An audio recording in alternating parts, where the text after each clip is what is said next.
Japon, il me semble qu'il est passé à 18 ans, en fait jusqu'en 2002 c'était 13 ans, 12 ans, Il me semble. mais je crois qu'ils sont passés à 18 ans à cause du développement de la prostitution chez les lycéennes, et du coup ils ont été obligés de la passer à 18 ans, mais enfin c'est quand même très récent, et du coup ça explique aussi qu'effectivement il y a une représentation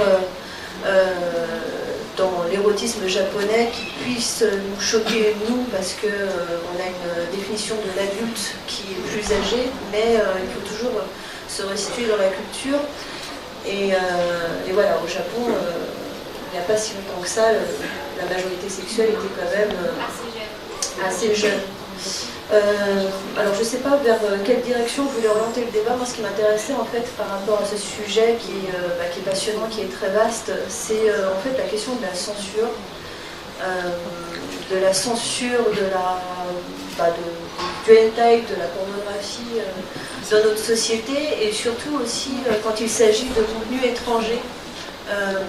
J'ai l'impression qu'il y a beaucoup de préjugés sur les hentai et sur la culture japonaise en général en Occident. C'est vrai qu'on les regarde de manière un peu bizarre, ils ont l'air bizarres, ils sont extrêmes, et on va facilement juger les autres dès qu'ils ont des pratiques qui nous semblent étrangères. Tout ce qui est étranger est vite condamné comme étant quelque chose de barbare.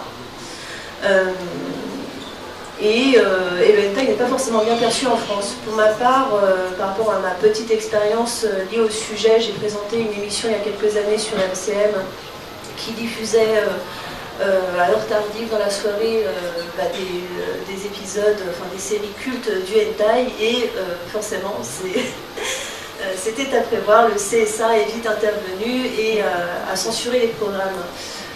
Ça peut être compréhensible évidemment, il y a toujours des arguments. Mais je pense que ça mérite réflexion. Pourquoi est-ce qu'on va censurer, condamner une représentation qui pour le coup est purement virtuelle, puisque là il ne s'agit pas d'acteurs réels mais de représentation de dessins animés. Voilà.